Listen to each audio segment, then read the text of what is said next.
right, welcome back. Zach Gelb Show, Fox Sports 920, the Jersey. Time in the Princeton Orthopedic Associates Studios is 5:17. Rolling along until 6 p.m. 9:20 a.m. Bucks, Burlington, Mercer counties are worldwide on the web at 920thejersey.com. We're getting ready for the first preseason game of the Eagles preseason, and that comes Thursday against the Tampa Bay Buccaneers. Hopefully the field is painted all right, and you don't have to have the game canceled like what you saw with the joke that was the Hall of Fame game, as that never got played because of that reason. But now joining us on the hotline does a tremendous job covering the Philadelphia Eagles for NJ.com and 97.5 The Fanatic. That's Matt Lombardo. Matt, thanks for a few minutes, and how are you, my friend? Zach, thanks for having me on the show, man. Well, thanks for coming on, and I was looking at your Twitter before we had you on the show. I didn't realize you were a big Bruce Springsteen fan.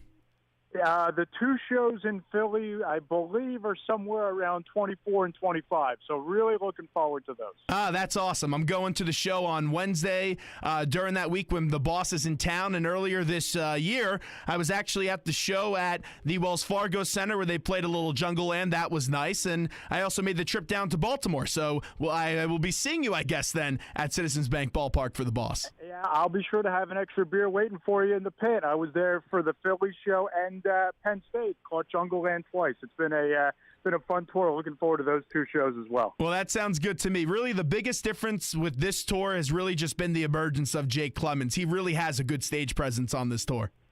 Totally agree. And it's nice to see the core East Street Band back together. You get little Steven involved in the proceedings since he was such a big producer on the River album. It's been a lot of fun, and I'm excited to see what the last leg of this tour brings. And it just like fine wine, Zach, the E Street Band and Bruce Springsteen certainly get better with age. And it's still entertaining, 3 hours and 30 minutes of the boss, and it's nothing like seeing the boss also here on the East Coast, whether it's in New York, New Jersey, or Philadelphia, as Matt Lombardo joins us from NJ.com and 97.5 The Fanatic. So a lot of injuries in Eagles camp, and now there will be no more tackling. Right decision by Doug Peterson, or no? Well, Zach, I think that the no more tackling is kind of by design of the schedule, and it's similar to the way Andy Reid built it out, that the training camps when he was here were very physical camps in the beginning part of training camp, lots of hitting, lots of live periods, and I don't necessarily believe that the ending of these tackling and live periods is a direct result of the injuries to Jordan Matthews and to Zach Ertz and Michael Kendricks and on and on and on. But I do think it's part of the schedule. I will say this, Zach, that when you look at Doug Peterson in this camp, I think this is the argument for not hitting. And you look around the NFL, you look at even the Seattle Seahawks, they don't hit in camp. The Giants had their first practice actually tackling to the ground this past Saturday. So the tackling in training camp has kind of become a thing of the past. And I think that there's a happy medium that you can find between Chip Kelly not hitting and Andy Reid and Doug Peterson having such physical practices day in and day out, because you run the risk, as the Eagles are doing right now, of turning your training camps in July and August into a meat grinder. And it really does you no good to lose some of your best offensive players during training camp. If you want a physical team, go sign physical players in free agency. I couldn't agree more, and I could see also the argument why you do want to hit, because maybe you come out a little bit slow out of the gate, but you got to find that middle ground. I don't believe training camp you should be beating the snot out of players, and I'm sure some of the guys in the 80s and 90s would disagree with that, but you don't want to be putting so much of a taxing burden on your players, and I think you have to find that middle ground. But you were at Eagles training camp today. Give me an update on some of those players that we were talking about that were injured.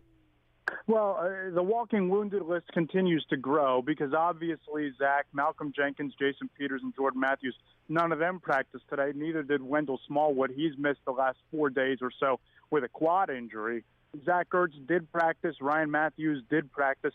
But interestingly enough, Michael Kendricks left practice early with a hamstring injury, and obviously that's not an issue or an injury due to tackling, but it's just another injury added to that injury report heading into the first game. And you look up and down the list, those are some of the best, most important players to this team this year and moving forward who are not going to be available on Thursday night. You mentioned Smallwood. You also mentioned Matthews, and I don't love this Eagles running back core. I also don't like the wide receivers, but what you've been able to see so far, and I know we haven't been able to see a preseason game yet, what have been your impressions with the backs and the wide receivers so far? Well, Zach, going into training camp, my two biggest areas of concern, three actually, were the running back position, the wide receiver spot, and linebacker.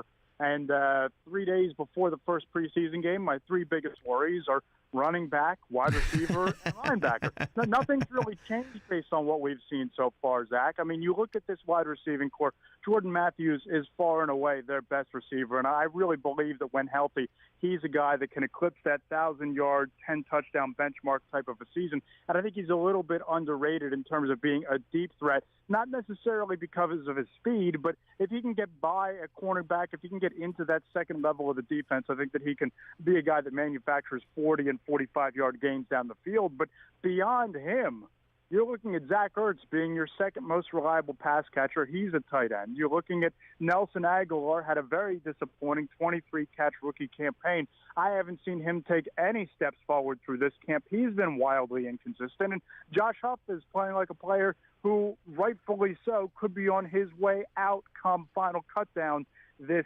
training camp with leading the team in drops. My colleague at NJ.com, Elliot Shore-Parks, has him leading the team with 5 drops through this camp. The running back situation is going to be a running back by committee. I like Ryan Matthews a lot, but as we know, Zach, he's only been fully healthy for one full 16-game regular season. So they have issues with who's going to catch the ball and who's going to run the ball in this offense. And I get that when Terrell Owens was here, he was sensational, and it was a shame that that thing ended so shortly with the contentious relationship between him and McNabb.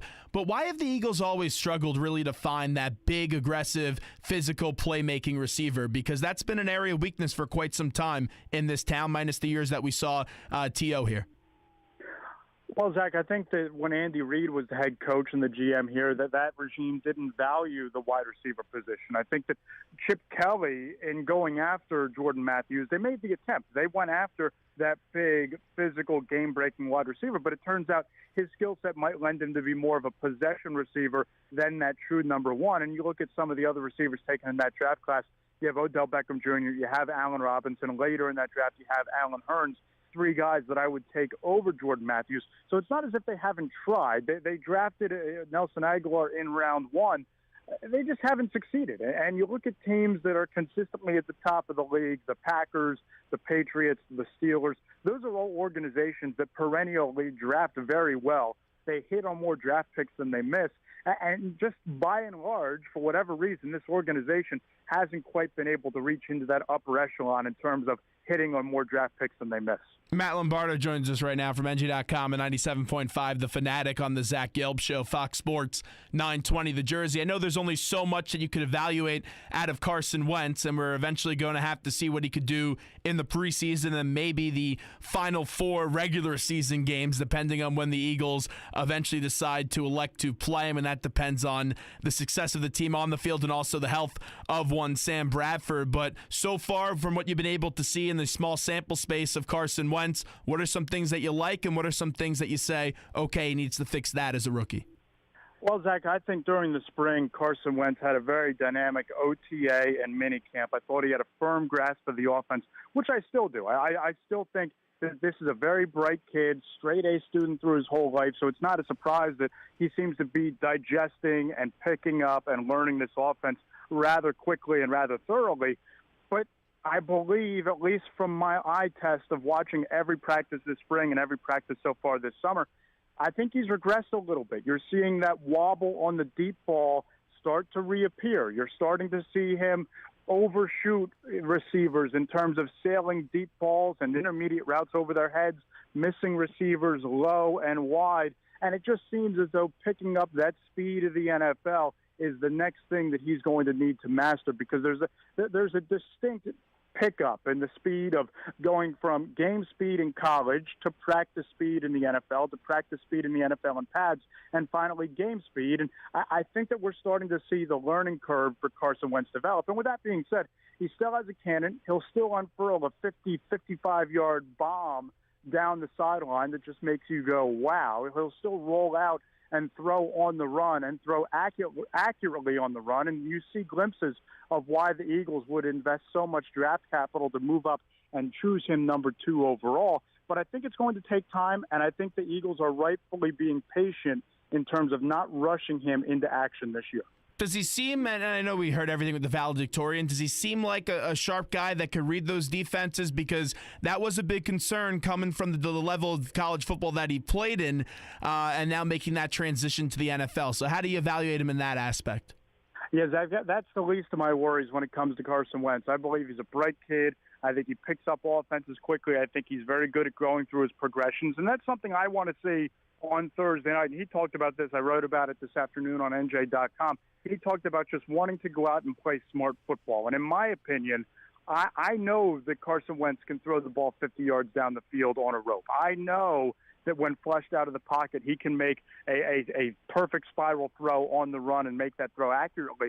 What I want to see is when the over-the-top route is taken away, when a safety takes away his number one option down the field, is he comfortable checking down? Is he a guy that's confident enough to go through those progressions? I believe mentally it's there. I believe he can and be adept at reading a defense. I just need to see it during an NFL game. We're going to get the first opportunity to get a glimpse of that on Thursday. How much stock can we put in that Thursday game? Because he's not going to be going up against the ones, and he may not even be going up against a lot of twos. It probably will be a lot of threes. So how much stock can we put in it? Because if he goes out and lights up the scoreboard, everyone in Philadelphia is going to fall in love with that, although it's not against the ones and the twos most likely. Well, we'll put as much stock into that, a little bit more than we do in training camp, Zach, because so far he's been taking snaps exclusively against the Eagles' third-team defense. And I think that what we want to see out of Carson Wentz is he consistent? Is he making those smart plays? Is he avoiding mistakes? And I know that people are going to fall into the trap one way or the other. If he throws 3 interceptions, it's going to be doom and gloom. The sky is falling. This is an abject disaster. And if he's 12 for 12 with 115 yards and 2 touchdowns, there are going to be calls for him to start right away. And both reactions, as much as I'm trying to preach to people not to go overboard in their reactions to this, Zach, both reactions, overly positive or overly negative, are going to be out of line with Carson Wentz, because I do believe it's a work in progress. I do believe there are things that he needs to master as a rookie and things that he needs to pick up before he's ready to go out there and start in the NFL. What are the differences you see so far in Bradford from last year to this year when it comes to training camp and just the way that he's really portraying himself as the starting quarterback of the Eagles? Well, I think first and foremost, you're seeing Sam Bradford 2 years now removed from that torn ACL injury. He's not limited. He's not wearing a knee brace.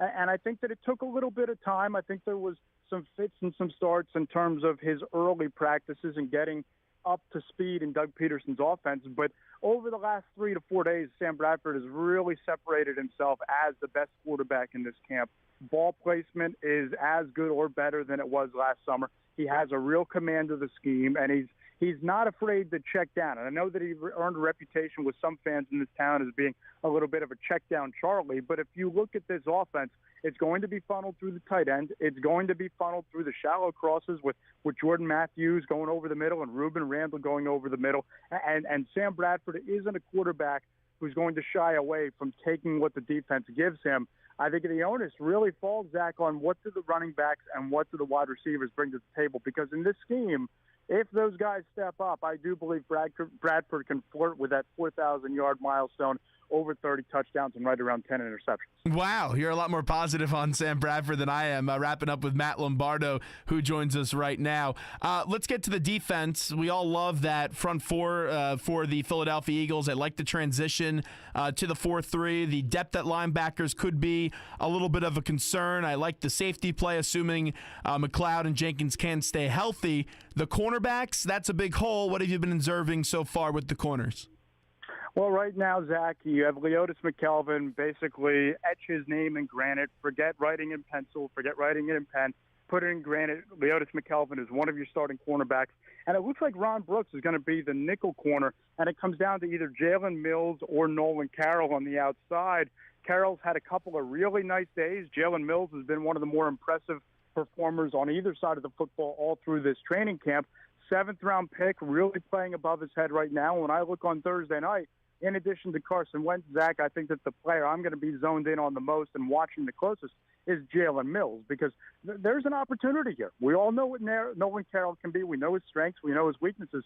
If Jalen Mills can be a playmaker, if he can show you that on talent alone, he was worthy of being a top 2-round draft choice and not fall to the 7th round because of some of those off-the-field issues. And he continues to elevate his level of play in preseason games on top of what he's done during this training camp. I think Jalen Mills might be right there in the mix for one of those starting jobs. But with that being said, I don't think that this secondary, outside of the safeties, who I'm very high on as you are, I don't think these cornerbacks bring a whole lot to the table. They're journeymen. They've been part-time players. They're thrust into starting roles. But as we've all talked about for the last several months, the best friend of a secondary is a dynamic pass rush. And this pass rush, in my opinion, with that front four, has the potential to be one of the best in the league. We know that this defense is run by Jim Schwartz, but what has Doug Peterson's interaction be with the defense from your observations? Well, I think it's basically, Zach, that Doug Peterson took the keys to the defense and tossed them over to Jim Schwartz and let him essentially be the head coach on that side of the ball. I think Doug will be involved in that side of the football. I think that if there's ever a personnel decision that needs to be made, he'll be involved in that on game day. But I think this is Jim Schwartz's defense, and he's going to call it, and he's going to run it the way he sees fit. Matt, thanks so much for the time. You do a great job covering the Eagles. Thanks so much. Appreciate it, Zach. Thanks for having me on.